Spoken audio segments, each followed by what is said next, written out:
All right, Steve, thanks. For the first time, Duke Energy is addressing concerns about coal ash and thyroid cancer. When your 16-year-old daughter gets diagnosed with cancer and is sick for a year before that diagnosis, you want to know what's going on.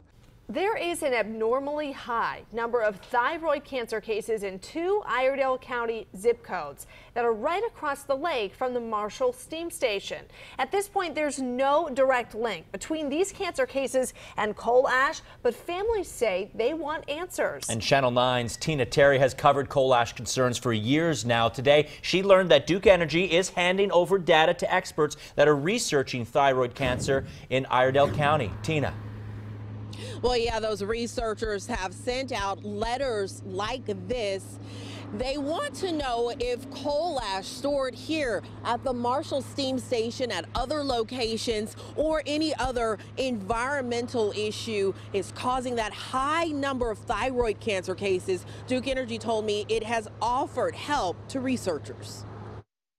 Because of the high rate, we have to take a really close look at what's going on. Dr. Scott Lynn wants to know if there's a link between coal ash and thyroid cancer cases in his community. When your 16-year-old daughter gets diagnosed with cancer and is sick for a year before that diagnosis, you want to know what's going on. His daughter Catherine, a former Lake Norman High student, was diagnosed with thyroid cancer last year. His ex-wife had the same diagnosis in 2013. This fall, researchers at Duke University sent this letter asking him to take part in a study by sending samples of his daughter's finger and toenails, her sweat, and his soil and drinking water. They want to know if something in the environment is behind a higher than usual number of thyroid cases in southern Iredell County. Coal ash is one part of that study. If there is a pathway that could cause people living in area near the coal ash to be exposed through water, through drinking water, through breathing the air that may contain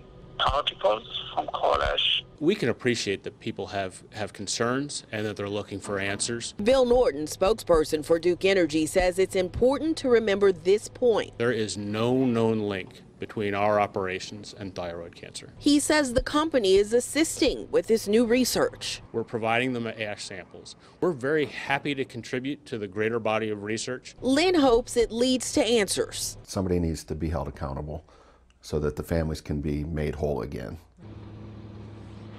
And in the meantime, Dr. Lynn says that he wants Duke Energy to move coal ash here at the Marshall Steam Station out of the current area that it's in and into a lined landfill that is capped in place. So Duke Energy has said that would cost more than $1 billion, and it would take about 30 years to do that. Still so many questions. Tina, we heard Duke Energy say that there is no known link between its operations and thyroid cancer. You spoke to the lead researcher about that specifically. Yeah, he agreed that he has not seen any literature that would suggest a connection, but he warned that we should be very careful about dismissing a possible link between coal ash and thyroid cancer, he says, because research is still ongoing. Back to you guys. Tina Terry continuing to lead our investigation on all this. Thank you so much. Of course, last month, crews tested water at local schools for a chemical that is linked to thyroid cancer. The first test at Lake Norman High School came back positive for perchlorate, but a second test found no trace. The lab said the initial test result was an outlier, meaning it could be a chance phenomenon, a measurement error, or experimental error.